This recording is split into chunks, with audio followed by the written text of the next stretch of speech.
जनता, आज एक बार फिर आप लोगन के सेवा में, खिदमत में मैं हाजिर हो रहा हूँ। मंगर है और ये भी मंगर जनता 18 तारीख मार्च आज हैगा और अब तय होइगे बा दैनिक समाचार आप लोगन के नाम पे रखे खरतीन। तो सबसे पहले जहाँ पर आप बाटो, जहाँ तलक आप हमें सुनते हैं, सूरीनाम के हमार जितना जनता लोगन बाटे और ऑनलाइन आप सुनते हैं radio Trishul.com तेईबेन के ऐप अगर आप गूगल प्ले स्टोर से अपने टेलीफोन पे डाउनलोड कर ले, फेसबुक पर, यूट्यूब पर भी बहुत चाहने वाला नहींगा।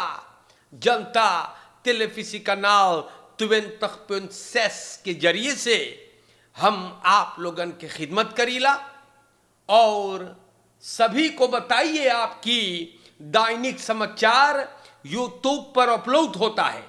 जो हॉलैंड में सुनना चाहेंगे उन लोगों के लिए, क्योंकि पहले चलता था रेडियो पर हॉलैंड में, लेकिन अब नहीं।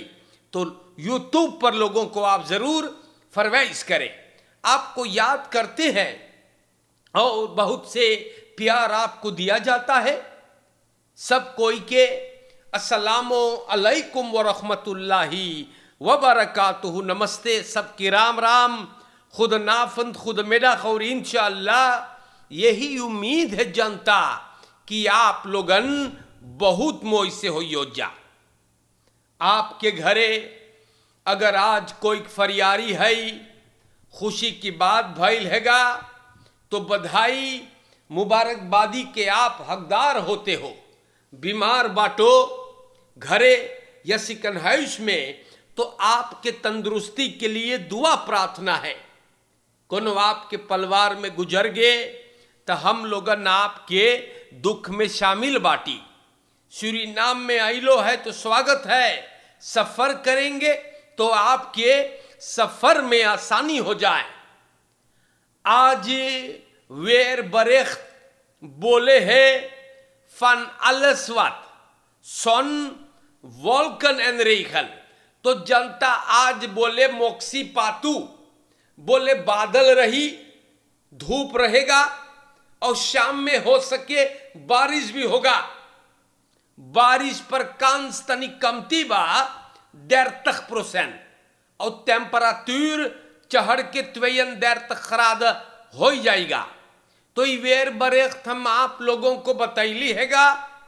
जनता रात के बोले बदरी करी मार ब्लाइफ द्रोख झूर रहेगा। दोस्तों वे दात हमने आपको वेर बरेख्त बताया। अब यहां स्टार न्यूज पर मन आन खहौदन फोर द्रोखेरन एक्स को लेखा।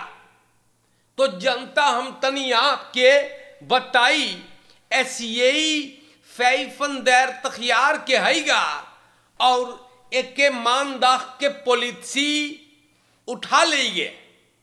सैफनन त्वेन तखियार के एगो औरत के ई दुरुख्स दे सेगा और निकेरी में ई चीज भइल है।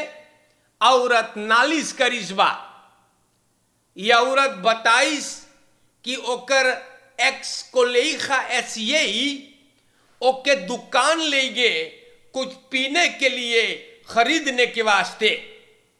ये औरत गाड़ी में अगोरत रहा, ऐसी दुकान में गईल खरीदने के लिए। ई लोगन फिर गईल औरतिया घरे तरास पे बैठिन है और जनता ई बोतल में से पिए है जोन ऐसिया ओकरे खात किने रहा। थोड़ा देर बाद ये औरत को घुमरी होने लगल, दैसलख हो गे, वासक होने लगा और बोले कि ना धुधुर दिखाई लगल और बोले वो ना जानिए कि का भइल हैगा। जब औरत सवेरे जगल है सूरीनाम के जनता, तो देखे ओकरे देही पर रौद प्लेकन लाल फलाका देखा है। कामरा बेल पर दिखावे है दुकान के कि ऐसी ओकरे द्रंक में कुछ धरे हैगा।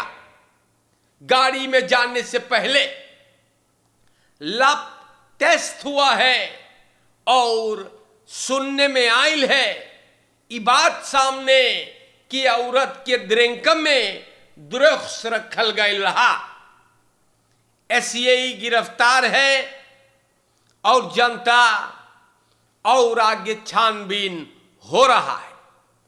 तो हम बार बार आपको बताइला ये चीजवन, बाकी ऐसे लग रहा है कि जैसे आप लोगों ने समझना छोड़ दिया है। अरे कोनो के साथ तू जाइए, ये बैठिए, ओके पठाइए तोरे खाद द्रेंक कीने के दे, कैसे तू भरोसा करिए। आप लोगन के लिए ये सब एगो लेस चाहिए रहे के छमक छल्लो थोरो बाटो, ये छमक छल्लो बाटो जेकरे संगे पैयो चला जाइयो, द्रंक दे तो पी लियो, ओके ले जाइए अपने घरे, तरास पे बैठाइए तू। ये कौन तरीका आप लोगन इस्तेमाल करे लगले बाटे। मौका पाते ही ये आदमी देखो रौद प्लेकन औरत के देही पर ना, अब अंदर सुख चालू है। तो आप लोगन कब अपन फरस्तान खबरें करना शुरू करियो। रोज बोल के जाइला कि कोई के ऊपर भरोसा नहीं करना चाहिए, इंसान को सुअर बनने में देर ना लगे है। न हम ना जानी अब आप लोगन के हम कैसे समझाई। देश के जनता लोगन और आगे बढ़ेंगे हम, और आगे चलते हुए स्टार न्यूज बोले हैं Nieuwe DC's uit VHP gelederen voor Saramacca en Coroni। हमारे देश के जनता राष्ट्रपति संतोखी मानदाख के जल्दी में मिचेल वोंगसो डिक्रोमो और रियांतो कासान मुस्दिरान को डिस्ट्रिक्ट कमिश्नर्स बनाया है। वोंगसो डिक्रोमो शरीन बंसी दुर्गा सरामाका के ओकर प्लाट्स पर उफेहापे के कैंडिडेट है, और कसन मुस्दिरन माइकल वेंटर के जगह पर। ये दोनों देश से ही फेहापे से हैगा। स्टार न्यूज ये बात बताई से, और प्रेसिडेंट इस सबसे बोली से कि देख तू लोगन बढ़िया से काम करिए जा हम बताइला ना। और सूरीनाम के जनता ये बात स्टार न्यूज पे भी है, तो हमने ये बात को आपको बताया है।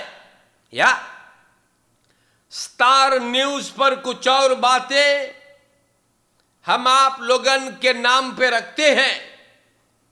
Ramdeen blijft minister tot na de verkiezingen।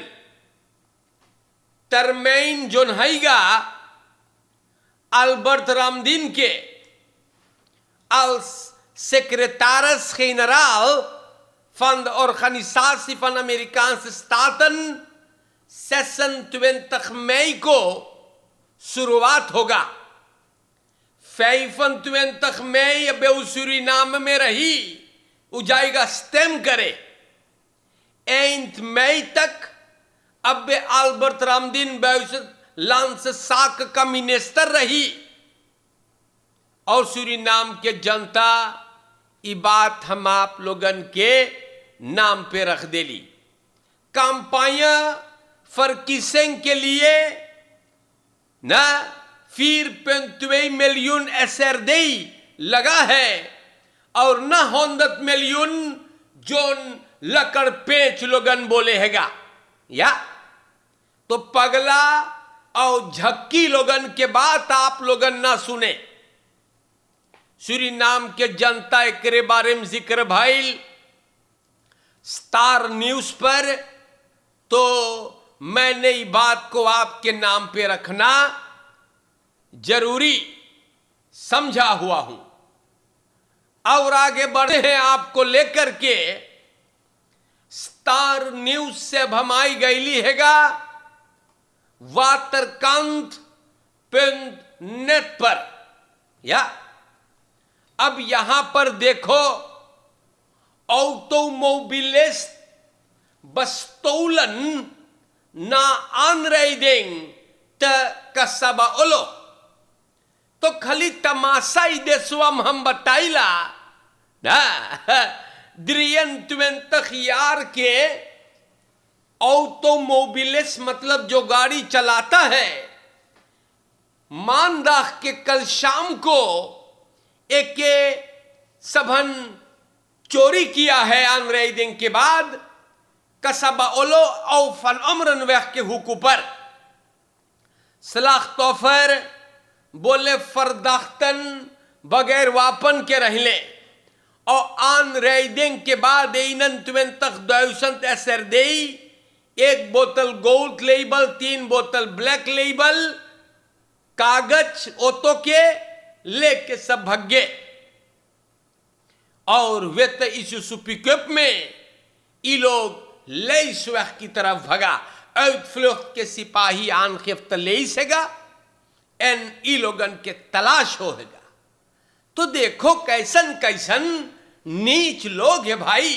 अरे एक तो आनरेडिंग बनाइस है और ये लोगन करतास है पैसा 21,000 लेके फरार हो गए। भला इतना नीच लोग भी है यार, हम ना सोचे रही। हमारे देश के जनता बड़ी मुसीबत है ना। हम का बोली आपसे, खाली तमाशा ही देशवा में होगा ना। और देखो वातरकांत.नेट पर कुछ और बातें है भाऊजी जो हम आप लोगन के नाम पर बयान करब। देखो बहुत मनई लोगन जाहे शिकार खेले, ओइसे देखो एक नौजवान बोले एकात रोज बड़का जंगल में उलास हो गए, पिंगो के पीछे ई भयवा गईल और पिंगो एके ब्रुया कढ़ाड़ी से बड़ी प्रॉब्लम। सैफनंत तखियार के मुनेश भगोली ई भयवा जंगलिया में लाश हो ये रहा और 3 मार्च के लाश भइल और सैफन 3 मार्च के मिलल हैगा। एकर ब्रोमफिट्स मिलल, ई कहीं ना रहा। सब बड़ा चिंता में रहिले और जनता ई भयवा ई स्वागरी मिल गए। तकदीर है देखो जंगल में जल्दी से मनई लोग फरदवाल हो जा है। रात के बोले उभूस में बड़का जंगल में रात बिताया है। चराग होकर सब बुझ गए और रात को बीफे और सुख के उस जंगल में देखो ये सब चीज से आप लोग वही खात अकेले न जाएं या अकेले न जाएं। एक के सब पाइल है। और प्यारे भाइयों ना, यह आदमी देखो बच गया, बड़ा अच्छा बात। आगे बढ़ते हैं और कल हम आप लोगन के बताए रही कि एगो खेस्त लका अपने एक्स फ्रिंदेन को कंगाल कर देले रहा। लेकिन आज लिखा है मान बताओ नीदरलैंड्स एक्स फ्रिंदेन तरख ना फरदौसरन खरोत सोमन फलूता। तो बड़ी बढ़िया।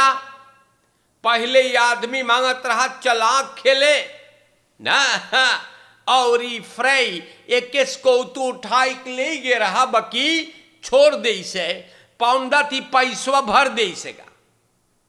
अपने एक्स फ्रिंदेन के मांगत रहा लपेटे ना और इस सब पैसा वापस भरी से 142.000 euro और $11,800 तो भरोसा करे रहा और बवाल उठा दिया इस तरह का।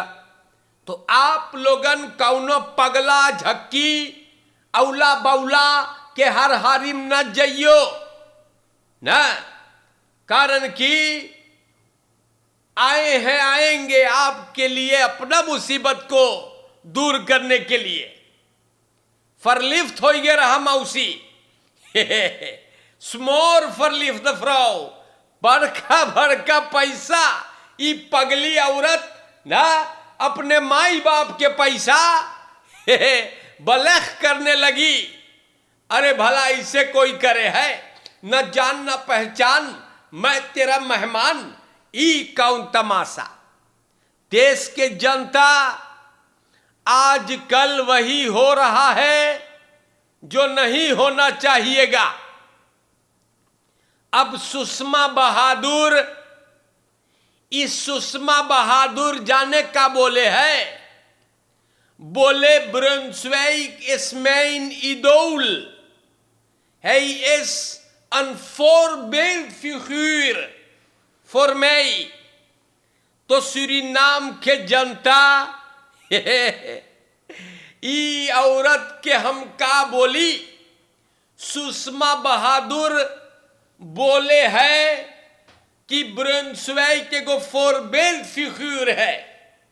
तो भला आप बताइए ब्रुंसविक कौन फोरबेल्ट दे से बढ़िया वाला, तनी हमको बताइए ना। ई सुषमा बहादुर ई बथिया बोले हैगा।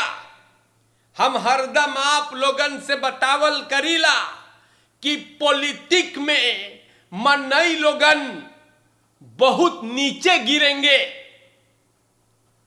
बहुत नीचे गिरेंगे, हम आपसे बताइला, और वही हो रहा है। ब्रुंसविक फोरबेल्ट फिगर है, ई हम आप पे छोड़ीला ना।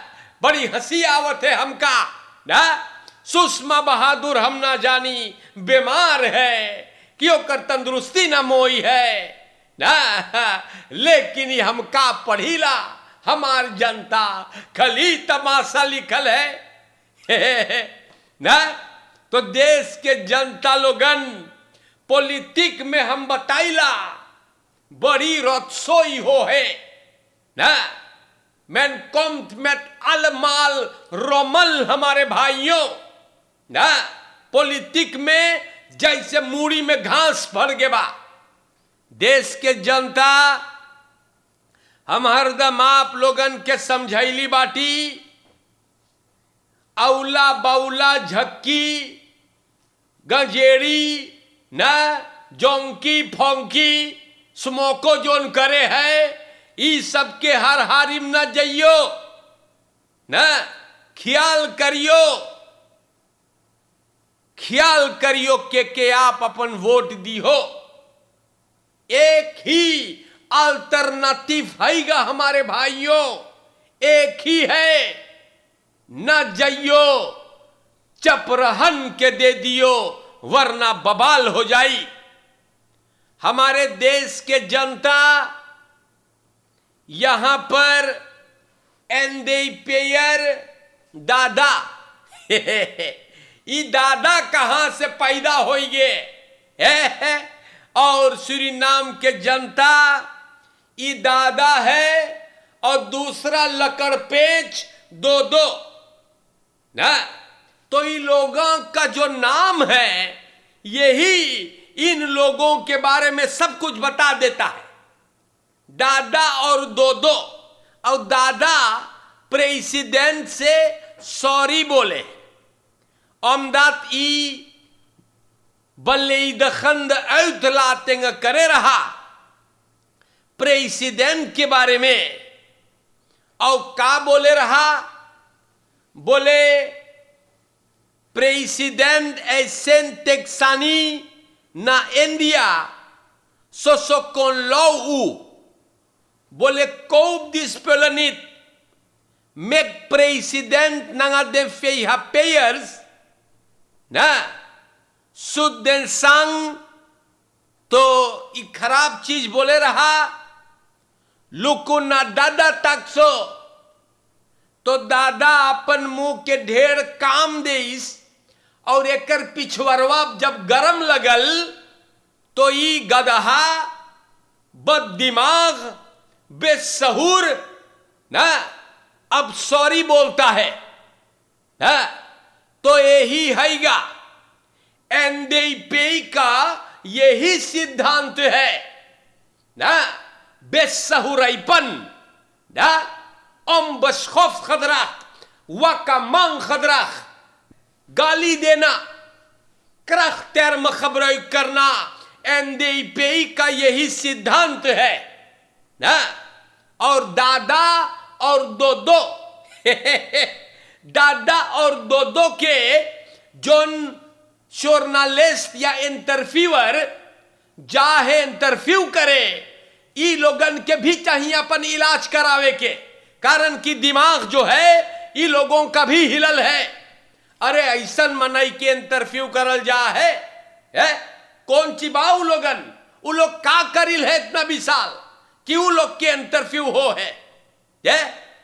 तो सूरीनाम के जनता आज के लिए हम एक बार फिर से आई के आप लोगन को बतैली है कि देश में का हो है या फरकेर में आप लोग ख्याल करें, चोरन चपाटन से आप लोग बच करके रहे, अपन लड़कन से बात करे है और रोज बोलिल कोनो सुअर कोनो मलीच नशेड़ी गंधौरा आपके परिवार को न बिखेरे, भरोसे पे रहे आप वरना कोई फायदा नहीं। और आप लोगन के रोज बोलीला काईमान लोगन डाम पे निकरल बा, बड़का बड़का मुंह बाय बाटे आपको भरमाने के लिए, ये सब के बात पे ना जाइए। ये सब के है कौन ची है वो आप लोग जाने हैगा। दस वैश्योपी हुदा मोई से रहिए जोन दे ले लियो हो, बाकी जानी हो का करो है मोई से रहे शुक्रिया। और आज के लिए अस्सलामो अलैकुम व रहमतुल्लाहि व बरकातुहू। नमस्ते सबके राम राम, खुद नाफंद खुद में दाख। इंशाअल्लाह ताला जिंदगी रहेगा तो फिर मुलाकात होगा। शुक्रिया।